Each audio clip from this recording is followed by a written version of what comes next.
বুকে জড়াইয়া ধরলেন, আব্বা গো আমি অন্যায় করেছি, আমি অপরাধ করেছি। আমি বলেছিলাম সাহাবীরা রাহমাত তুই আমিন খুশি না হলে তোমাকে আব্বা বলে স্বীকার করবো না। তুমি তোমার অঙ্গীকার পুরা করেছো, রাসূলকে খুশি করেছো, সাহাবায়ে কেরামকে খুশি করেছো, এমনকি আল্লাহকে পর্যন্ত খুশি করেছো। কিন্তু আমি যে জীবনের জন্য আমার আব্বা হারালাম, আমি আর জীবনে কাকে আব্বা বলে ডাকবো, আমি আর কাকে আব্বা বলবো? এইভাবে যখন কাঁদতে লাগলেন, রাসূল কাছে গিয়ে বলেন খামসানা, আর কান্দিস না, তোর কান্না আমার বুকে দারুণ ব্যথা হয়, দারুণ কষ্ট হয়। যদিও সালাবাতুল আনসারী পৃথিবী থেকে বিদায় হয়ে গেছেন, আমি মুহাম্মদ তো বিদায় হয়ে যাই নাই। বাকি জিন্দেগীর জন্য আমি রাসূল তোর আব্বা হয়ে গেলাম। তবুকের যুদ্ধের সময় আল্লাহর হাবিব রাহমাতুল আলামিন যুদ্ধের মধ্যে চলে গেলেন, আর সাঈদ ইবনে আব্দুর রহমানকে সাথে নিয়ে গেলেন। সালাবাতুল আনসারী রাদিয়াল্লাহু আনহু ওনার ফ্যামিলির দায়িত্ব গ্রহণ করে নিল। কিন্তু যুদ্ধে যাওয়ার পরে শয়তান প্ররোচনা দিয়ে সালাবাতুল আনসারীর সামনে তুলে ধরা হলো, সালাবা সাঈদ ইবনে আব্দুর রহমানের স্ত্রী বড় সুন্দরী, স্বামী বাড়িতে নাই, বিরাট বড় সুবর্ণ সুযোগ। এই প্রলোভন দিয়ে পর্দার ভিতরে নিয়ে গেল। সালাবা ওই মহিলার হাত দিয়ে ধরেছে, যেই মাত্র টান দিল, মহিলা ডাক দিয়ে বলে, সালাবা রে, তোর কি আল্লাহর ভয় নাই? কিয়ামতের মাঠে কি তুই আল্লাহর সামনে দাঁড়াবে না? তোর ভাইয়ের আমানতের খেয়ানত তুই কেমনে করবি? কিয়ামতের মাঠে আল্লাহর সামনে কি জবাব দিবে? বিশ্বাসঘাতকতা এবং জিনা যদি করস। এতটুকু বলার পরে সালাবাতুল আনসারীর অন্তরে জাহান্নামের আগুনের ভয় এসে গেল। হাত ছেড়ে দিয়ে দৌড়ে পাহাড়ের কাছে গিয়ে বৃক্ষের নিচে সিজদা দিয়ে কাঁদলেন, প্রভু অন্যায় করেছি, অপরাধ করেছি, মেহেরবানি করে তুমি মাফ করে দাও। এদিকে সাঈদ ইবনে আব্দুর রহমান যুদ্ধের ময়দান থেকে ফিরে আসলেন বাড়িতে। এসে দেখে সালাবাতুল আনসারী বাড়িতে নাই। তখন তিনি গেলেন, জিজ্ঞাসা করলেন, আমার ভাই সালাবা কোথায়? ওনার স্ত্রী বলেন, পূর্ব দিকে চলে গেছে। সালাবাতুল আনসারীর অনুসন্ধানে বের হয়ে গেল, গিয়ে দেখে পাহাড়ের ভিতরে গাছের নিচে সিজদা দিয়ে কান্দে, প্রভু গো আমি গুনাহগার, তুমি গফফার, আল্লাহ তুমি যদি মাফ না করো, আল্লাহ আমি জাহান্নামের আগুন সহ্য করতে পারবো না।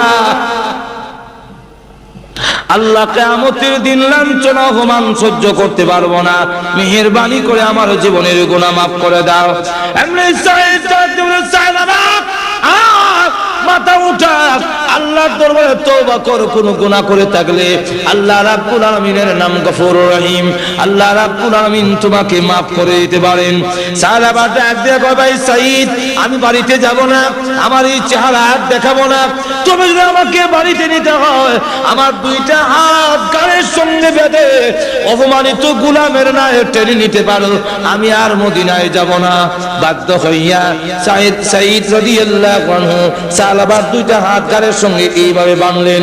বেঁধে যখন মরা লাশের মতো, যখন নাকি মরা লাশের মতো টানে, টানে শামসা রাদিয়াল্লাহু আনহা দৌড়ে এসে রশি ধরে টানে আর কয়, বুড়া তো হয়েছো, বয়স তো কম হয় নাই, চরিত্র বুঝি এখনো বদলায় নাই। সুবহানাল্লাহ বলেন না? আব্বা চরিত্র এখনো বদলায় না, আরেকজনের স্ত্রীর হাতে তুমি কেমনে ধরে? যে লোক নাকি আরেকজনের স্ত্রীর হাতে ধরে, এই লোককে এইভাবে অপমানিত গোলামের মতো টেনে নিতে হয়। বাড়ির কাছে যাওয়ার পরে ডাক দিলেন, সাঈদ আমাকে বাড়িতে নেওয়ার আগে চলো আবু বকর সিদ্দিকের দরবারে যাব, আবু বকরকে জিজ্ঞাসা করব আমার মতো গুনাহগার যদি তওবা করে আল্লাহ রাব্বুল আলামিন মাফ দিবনি। আল্লাহ আমাকে মাফ দিবেন কিনা। আবু বকর সিদ্দিক রাদিয়াল্লাহু আনহুর কাছে গিয়ে দাঁড়িয়ে বলতে লাগলেন, আবু বকর, অন্যায় করেছি নফসের ধোঁকায়, শয়তানের ধোঁকায়, আমি যদি তওবা করি আল্লাহ রাব্বুল আলামিন আমাকে মাফ দিবেন কিনা। আবু বকর সিদ্দিক বলেন, মাফ দেওয়া না দেওয়া এটা আমার ব্যাপার নয়, আল্লাহ রাব্বুল আলামিনের ব্যাপার। আল্লাহ মাফ দিবেন কিনা আমি জানি না, তুমি আমার বাড়ি থেকে বের হয়ে যাও। রাস্তায় গিয়ে ডাক দিয়ে বলে, আরে সাঈদ, আবু বকর আমাকে বিদায় করতে পারে, আমি কিন্তু নৈরাশ হই না, আমাকে নিয়ে চলো ওমরের দরবারে, ওমরকে জিজ্ঞাসা করব আমার মতো নাফরমান যদি তওবা করে আল্লাহ রাব্বুল আলামিন মাফ দিবেন কিনা। হযরত ওমর রাদিয়াল্লাহু আনহু আরো গরম, ওনার কাছে গিয়ে যখন বললেন, আবু বকর সিদ্দিক ওমর রাদিয়াল্লাহু আনহু বলেন, মাফ দিবেন কি দিবেন না আমি জানি না, তুমি আমার দরবার থেকে বের হয়ে যাও। তখন ওনার রাস্তায় বের হয়ে গিয়ে বলে, সাঈদ, আমাকে ওমর বিদায় করে দিতে পারে, আমি আল্লাহর রহমত থেকে নরাশ হব না, আমাকে নিয়ে চলো আলীর দরবারে, আলীকে জিজ্ঞাসা করবো আমার মতো গুনাহগারকে মাফ দিবে কিনা। আলী রাদিয়াল্লাহু আনহু শোনার পরে তিনিও বললেন, মাফ দেওয়া না দেওয়া আল্লাহর ব্যাপার, আমি জানি না, আপনি আমার বাড়ি থেকে বের হয়ে যান। রাস্তায় গিয়ে ডাক দিয়ে বলে, আরে সাঈদ, আমার ইচ্ছা ছিল রাহমাতুল লিল আলামিন যেন আমার আলোচনা, আমার কথাটা না শুনে তাহলে লজ্জা হবে। আবু বকরের কাছে গেলাম, বের করে দিয়েছে। ওমরের কাছে গিয়েছি, তিনিও বের করে দিলেন। আলীর কাছে গিয়েছি, আলী বের করে দিলেন। এবার বাধ্য হয়ে চলো রাহমাতুল লিল আলামিন দয়াল নবীর কাছে। আমার মনে হয় রাহমাতুল লিল আলামিন তার গুনাহগার উম্মতকে বিদায় করবে না। চলো রাসূলের দরবারে যাই। রাসূলের সামনে দাঁড়ায় বলেন, ইয়া রাসূলুল্লাহ, ইয়া হাবিবাল্লাহ, ওগো আল্লাহর হাবিব, আমার মতো গুনাহগার আল্লাহ রাব্বুল আলামিন মাফ দিবেন কিনা, মাফের কোনো ব্যবস্থা আছে কিনা।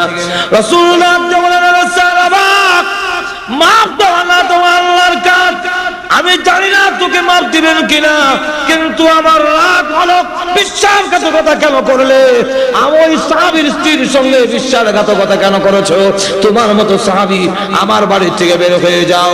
রাস্তায় গিয়ে ডাক দিয়ে বলে, হে সাঈদ, আমি এতক্ষণ পর্যন্ত ভাবছিলাম আমার মনে হয় মাফের ব্যবস্থা হবে, আল্লাহর রাসূল যখন আমাকে বের করে দিলেন, তাহলে মনে হয় আকাশের নিচে জমিনের উপরে আমার চাইতে বড় নাফরমান আর কেউ নাই, আমাকে বের করে দিয়েছেন রাহমাতুল লিল আলামিন, তাই রশ্মিটা ছেড়ে দে, আমি আর মদিনার লোককে আমার চেহারা দেখাবো না। সাঈদ তখন রশ্মি ছেড়ে দিল, তার মেয়ে রশ্মি ছেড়ে দিয়ে ডাক দিয়ে বলে, হে আব্বা, ঘুরে ঘুরে দেখেছে আবু বকর তোমার প্রতি নারাজ, ওমর তোমার প্রতি নারাজ, আলী তোমার প্রতি নারাজ, এমনকি রাহমাতুল লিল আলামিন পর্যন্ত তোমার প্রতি নারাজ। আমি আল্লাহর কসম করে বলি, যতক্ষণ পর্যন্ত আল্লাহর নবী এবং সাহাবায়ে কেরাম খুশি না হবে, আর জীবনে কোনোদিন তোমাকে আব্বা বলে স্বীকার করব না। তখন সাহাবা আকাশের দিকে চোখ উঠায়, প্রভু, দুনিয়াতে দেখেছি কোনদিন দুষ্টামি করলে বিচার যায় আব্বার কাছে, ভাইরা বাড়িতে ঢুকতে দেয় না, আব্বাও বাড়িতে ঢুকতে দেয় না, সকলের কাছে ব্যর্থ হয়ে গেলে মা তার সন্তানকে বিদায় করে পারে না। প্রভু গো, আবু বকর বিদায় করার পরে উমরের দরবারে যেতে পেরেছি, ওমর বিদায় করার পরে আমি আলীর দরবারে যেতে পেরেছি, আলী বিদায় করার পরে রাহমাতুল লিল আলামিনের দরবারে যেতে পেরেছি, রাসূল বিদায় করে দেওয়ার পরে তোমার রহমতের দরজায় হাজির হয়েছি।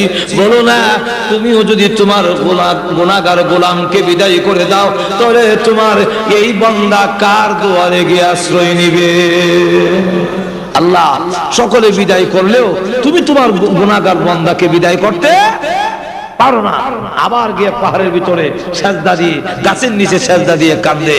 এই মুহূর্তে আল্লাহর পক্ষ থেকে কোরআনের আয়াত নাযিল হয়ে গেল, জিবরাইল হাজির হয়ে গেছেন, হাজির হয়ে বলেন, ওগো আল্লাহর নবী, এই মাখলুকগুলোর মালিক কি আপনি না আল্লাহ?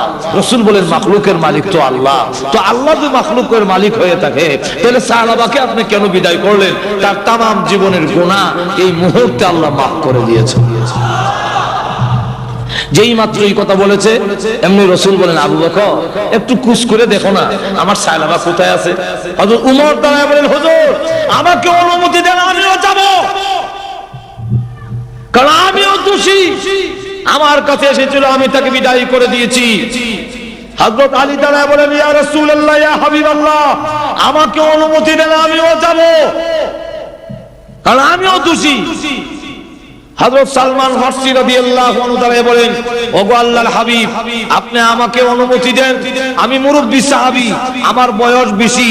ওগো আল্লাহর নবী, উনি ইসলাম ধর্ম গ্রহণ করার সময় এত লম্বা হায়াত আর কোন উম্মতে সাহাবীদের মধ্যে, উম্মতে মুহাম্মদের মধ্যে কিয়ামতের আগ পর্যন্ত কেউ এত লম্বা হায়াত পাবে না।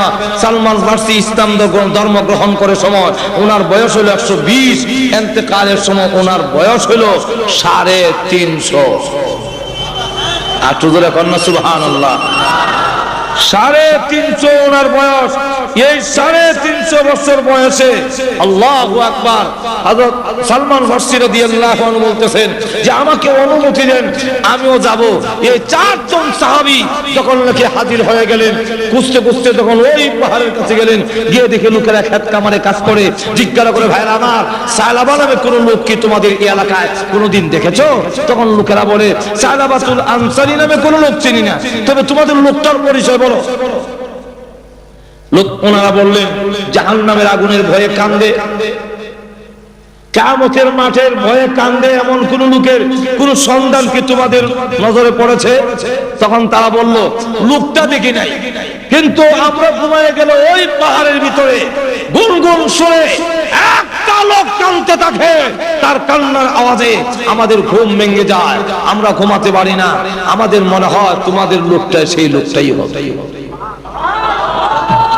আবু বকর সিদ্দিক রাদিয়াল্লাহু আনহু বলেন, ওমর চল যাই, গিয়ে দেখি। তখন গভীর রাতে গিয়ে দেখে সিজদা দিয়া কাঁদে, প্রভু গুনাহ করেছি, অন্যায় করেছি আল্লাহ, তবুও তো তুমি আমাকে সৃষ্টি করেছো, তোমার রহমতের দরজা থেকে যদি তাড়ায়া দাও, বলো না তোমার এই গুনাহগার বান্দা কার কাছে যাবে, কোথায় যাবে? এই অবস্থায় কাঁদতেছেন আবু বকর সিদ্দিক রাদিয়াল্লাহু আনহু ডাক দিয়ে বলেন, ওরে সায়লাবা মাথা উঠা। তখন তিনি ডাক দিয়ে বলেন, অন্ধকারে লোক চেনা যায় না, কিন্তু আমাদের বুঝতে পেরেছি তুমি আবু বকর, আমি আপনার কথায় আমি যাব না, আপনি না আমাকে বিদায়ী করে দিয়েছেন, যতদিন আল্লাহ আমাকে মাফ না দিবে আমি আর যাব না, মদিনায় লোকদেরকে চেহারা দেখাবো না। এমনি হযরত উমর ওই গর্তের পরে দাঁড়ায় বলেন, রাসূলুল্লাহ মাথা উঠা, আর কাঁদতে হবে না, আল্লাহ রাব্বুল আলামিন তোর জীবনের গুনাহ মাফ করেছে বলে এই মুহূর্তে কোরআনের আয়াত নাজিল হয়েছে। এমনি সালাবাতুল আনসারী মাথা উঠায় আর বলে, আল্লাহ সত্যি তোমার নাম রহমানুর রহিম, সকলে বিদায় করলেও তুমি তোমার গুনাহগার বান্দাকে বিদায় করে দিতে পারো না। সালাবাতুল আনসারী সহ 5 জন সাহাবী মদিনার দিকে রওনা দিলেন। মদিনার ভিতরে যখন ঢুকছে তখন হযরত বিলাল ফজরের আযান দেয়, মসজিদের ভিতরে ঢুকলেন, নামাজ আরম্ভ হয়ে গেছে। রাসূল নামাজের মধ্যে আরম্ভ করলেন, আলহাকুমুত তাকাসুর। যেই মাত্র আলহাকুমুত তাকাসুর বললেন, এমনি শোনা যায় বিকট চিৎকারের আওয়াজ। নামাজের মধ্যে সাহাবীরা কেঁপে উঠেছেন, এত বিশ্রী আওয়াজ কার? আবার রাসূল বললেন, হাত্তা যুরতুমুল মাকাবির। এমনি শুনে আরেকটা বিকট আওয়াজ। এই বিকট চিৎকারে সাহাবীদের মধ্যে কম্পন শুরু হয়ে গেছে, কাঁপতে লাগলেন। এমন বিশ্রী আওয়াজ কে দিল? নামাজের সালাম ফিরানোর পরে আসসালামু আলাইকুম রাহমাতুল্লাহ, আসসালামু আলাইকুম রাহমাতুল্লাহ। পিছনের দিকে তাকায়া দেখেন সালাবাতুল আনসারী জমিনে পড়ে গড়াগড়ি করতেছে। আল্লাহর হাবিব দৌড়ে গেলেন, কাছে যাওয়ার পরে এমনি নড়াচড়া বন্ধ হয়ে গেছে। রাসূল বলেন, সালমান আমার সালাবার ফালস পরীক্ষা করে দেখো, মুখে পানি দাও, মাথায় পানি দাও। এমনি সালাবাতুল হযরত সালমান ফারসি রাদিয়াল্লাহু আনহু ফালস পরীক্ষা করে মুখে হাত দিয়ে বলেন, আপনার সাহাবী সালাবাতুল আনসারীর মুখে আর পানি দেওয়ার কোনো প্রয়োজন নাই, মাথায় পানি দেওয়ার প্রয়োজন নাই। সালাবাতুল আনসারী কলিজা ফেটে চিরদিনের জন্য এই পৃথিবী থেকে বিদায় হয়ে গেছে। রাসূল তখন বলেন, তোমরা গোসল দাও, কাফন পরাও, আমি রাসূল নিজে তার জানাজার নামাজ পড়াবো। এই মুহূর্তে দৌড়ে তার মেয়ে খামসা রাদিয়াল্লাহু আনহা বুকে জড়ায়া ধরলেন, আব্বা গো, আমি অন্যায় করেছি, আমি অপরাধ করেছি। আমি বলেছিলাম সাহাবীরা রাহমাতুল খুশি না হলে তোমাকে আব্বা বলে স্বীকার করবো না। তুমি তোমার অঙ্গীকার পুরা করেছো, রাসূলকে খুশি করেছো, সাহাবায়ে কেরামকে খুশি করেছো, এমনকি আল্লাহকে পর্যন্ত খুশি করেছো। কিন্তু আমি যে জীবনের জন্য আমার আব্বা হারালাম, আমি আর জীবনে কাকে আব্বা বলে ডাকবো, আমি আর কাকে আব্বা বলবো? এইভাবে যখন কাঁদতে লাগলেন, রাসূল কাছে গিয়ে বলেন, খামসানা আর কান্দিস না, তোর কান্না আমার বুকে দারুণ ব্যথা হয়, দারুণ কষ্ট হয়। যদিও সালাবাতুল আনসারী পৃথিবী থেকে বিদায় হয়ে গেছেন, আমি মুহাম্মদ তো বিদায় হয়ে যাই নাই, বাকি জিন্দেগীর জন্য আমি রাসূল তোর আব্বা হয়ে গেলাম। যেই মাত্রই কথা বললেন, রাসূল বললেন, তোমরা কাফন পরায় নাও। কাফন পরালেন, রাসূল নিজে জানাজার নামাজ পড়ালেন। লাশ সামনের দিকে যায়, রাসূল ওর লাশের সাথে সাথে কবরস্থানের দিকে যাচ্ছেন, কিন্তু উকি দিয়ে হাঁটেন, পা গুলো উকি দিয়ে কালো আঙ্গুলে ভর দিয়ে দিয়ে সামনের দিকে যাচ্ছেন। খলিফাতুল মুসলিমিন ওমর তিনি ডাক দিয়ে বলেন, ইয়া রাসূলুল্লাহ, ইয়া হাবিবাল্লাহ, আপনার পাটা জমিনে ফালান না কেন? আঙ্গুলে ভর দিয়ে হাঁটলে এতে তো আপনার কষ্ট হয়, আপনি পুরা পা জমিনে ফালান না কেন?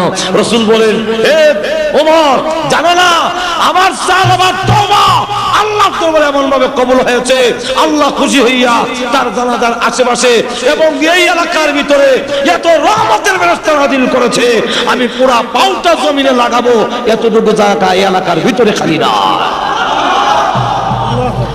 আমার এই হলো সাহাবায়ে কেরামের অবস্থার পরিবর্তন। এই পরিবর্তনটা করেছে রাসূলের উত্তম চরিত্রে, মহান চরিত্রে, যখন কে চরিত্রে। সুতরাং বিশ্বের মানুষেরা, তোমরা যদি ইহকালে এবং পরকালে মুক্তি পেতে চাও, তাহলে মুহাম্মদুর রাসূলুল্লাহর আদর্শকে অনুসরণ করো, রাসূলের জীবনীকে তোমরা অনুসরণ করো। রাসূলের জীবনীতে রয়েছে তোমাদের জন্য উত্তম নমুনা, কারণ রাসূলের জিন্দেগিতে কোনো মিথ্যা কথা, আরো যখন মিথ্যা কথা। মহান চরিত্র কাকে বলে? আল্লাহু আকবার। এই চরিত্র একমাত্র রাসূলের, কারণ জীবনে কাউকে গালি দিবে দূরের কথা, ওনাকে কেউ যদি আঘাত করছে রাসূলের কাছে দিয়া যায়, হলো আপনার মরণ হোক। মা আয়েশা বলেন, বেয়াদব, তোর মরণ হোক। রাসূল বলেন, আয়েশা, জীবনে কোনোদিন কাউকে এমন শক্ত কথা বলবে না, আল্লাহ নম্র এবং ভদ্রকে ভালোবাসে। যেরকম ঠিক না, ঠিক না, আরো যেরকম ঠিক না। আমাদের দেশে যে একে অন্যের কুরুচি, অশ্লীল, একজনের আপনি আমার বিভক্ত হতে পারে। আল্লাহ রাসূলের চরিত্র হলো একজন তার প্রতিদ্বন্দ্বী যিনি, তার মোকাবেলা যিনি আছেন, তার প্রতিপক্ষ যিনি, সেই দুশমনকে রাসূল কোনোদিন গালি দেননি, রাসূল কোনোদিন অশ্লীল কথা বলেননি। সুতরাং যদি আজকে আমাদের সর্বক্ষেত্রে রাসূলকে অনুসরণ করা যায়, তবে দেখা যাবে আমাদের মধ্যে যে একে অন্যের কাটা ছড়ি, একে অন্যের সাথে যে আচরণ, এটা থাকবে না। গোটা সমাজের মধ্যে শান্তি প্রতিষ্ঠিত হবে। যেরকম ঠিক না, ঠিক না ভাইরা আমার, হুজুর সাল্লাল্লাহু আলাইহি ওয়াসাল্লাম কাছে এক লোক টাকা পাবে, বলবো না অসুবিধা হচ্ছে নাকি? টাকা পাবে, রাসূল তার কাছ থেকে কর্জ আনছিলেন, ঋণ আনছিলেন। মনে করেন দেওয়া হবে, আজকে যেমন শুক্রবার গেল, আগামী সোমবারে দেওয়া হবে। সে রবিবারে গিয়ে রাসূলের গলার মধ্যে একটা চাদর পেঁচানো, চাদরের এক মাথার ধরে পিছন থেকে এমন সজোরে টান দিল, রাসূলের গলার ফাঁসি লেগে গেছে। ফাঁসি লাগছে বলে তো চেহারার রং পরিবর্তন হয়ে গেছে, আর চোখগুলো চোখের মধ্যে রক্ত জমে গেছে। রাসূল পিছনের দিকে তাকায় দেখলেন হাওলাদার, ওহো তুমি আসছো, আচ্ছা ঠিক আছে। খলিফাতুল মুসলিমিন উমর রাগে গুসায় সহ্য করতে না পারে, বেয়াদব কোথাকার, রাসূলের সামনে রাসূলের পারমিশন ছাড়া আমরা কিছু করি না, আর না আমি তোর দেহ থেকে মাথা এখন বিচ্ছিন্ন করে দিতাম। নজর এখন ঠিক না? রাসূলকে গালি দিলে সাহাবীরা ছেড়ে দিব? অথচ এখন ছেড়ে দিবে? আল্লাহু আকবার। আবু বকর সিদ্দিকের নামে এক লোক গিয়ে কেস দিছে। আবু বকর সিদ্দিকের নামে কেস। এক ইহুদি, হুজুর আপনার আবু বকর সিদ্দিক আমাকে চড় দিয়েছে, আমি ড্রেনে পড়ে গেছি, এই দেখেন আমার চামড়া উঠে গেছে, এর জন্য বিশাল ফাঁসি হইলাম। রাসূল বলেন নামটা ভুল করেছো, নামটা মনে হয় আবু বকর নয়, নামটা উমর হবে। কারণ চড় দেওয়া উমরের কাম, আবু বকর করে চড় দেয় না। ওই ইহুদি ডাক দিল, না আমি আবু বকরও চিনি ওমরও চিনি, আজকে সবটা আবু বকরই দিয়েছে। রাসূল বলেন আবু বকর যদি দিয়ে থাকে, আর তুমি ইসলামিক কোডে বিচার দিয়েছো, ইসলামিক কোডে মুসলিম অমুসলিম এর মধ্যে কোনো তফাৎ নাই। বুঝিস গেল আবু বকর তোমার নামে কেস হয়েছে। আবু বকর সিদ্দিক বলে আসসালামু আলাইকা ইয়া রাসূলুল্লাহ, ওই ইহুদিটাকে একটা চড় দেওয়ানোর পারমিশন আমাকে দিন।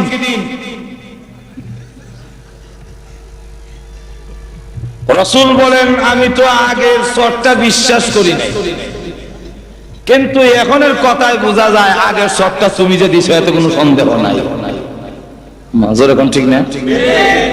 যেই মাত্র এই কথা বলেছে এমনি আবু বকর বলেন জি হুজুর আগের তো আমি দিছি। তো তুমি তো জীবনে কোনোদিন গালি দাও না, কাউকে আঘাত করো না, আজকে তুমি কেন চড় দিলে?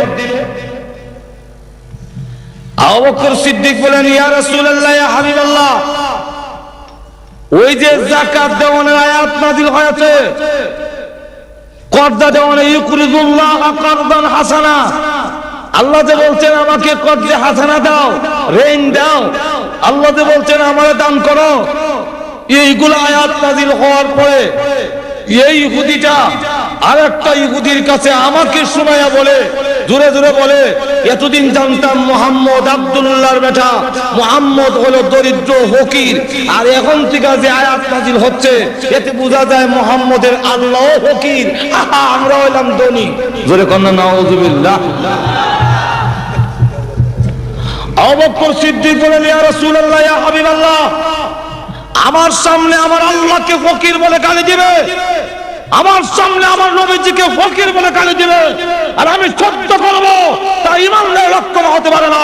সত্যিকারের উম্মত যদি হয়ে থাকে, রাসূলের বিরুদ্ধে কোনো কথা যদি হয়, ইসলামের বিরুদ্ধে যদি কোনো কথা হয়, আর রক্ত দেওয়ার জন্য রাজপথে যদি দাপায়া পড়ে, সে সত্যিকারের আশিক রাসূল।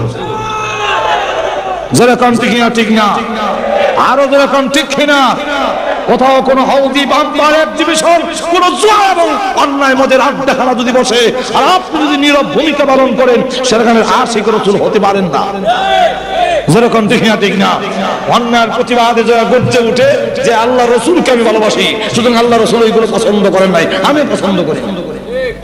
যেরকম ঠিক না আমার লক্ষ্য করে দেখুন, আবু বকর সিদ্দিক আমার কাফেররা বহু গালি দিছে, আমার কলিজার টুকরা আদরের সন্তান হযরত আয়েশার উপরে ওরা জিনার তহমত উঠাইয়া দিয়েছে, কিন্তু আমি সহ্য করেছি, গালি দেইনি, পর্দা। কিন্তু রাসূলকে দিলে যেরকম ঠিক না, কোথায় নাকি গালি দিছে আল্লাহ এবং তো রাসূলকে। এই ইহুদি, আচ্ছা আমার না ওই গালি দিলে, কিন্তু আল্লাহর মধ্যে তো কোনো ইখতিলাফ নাই, আল্লাহ তো তোমরাও ঠিক না। ইহুদিরা কি আল্লাহ মানে না? আর তুই এখন মানে না?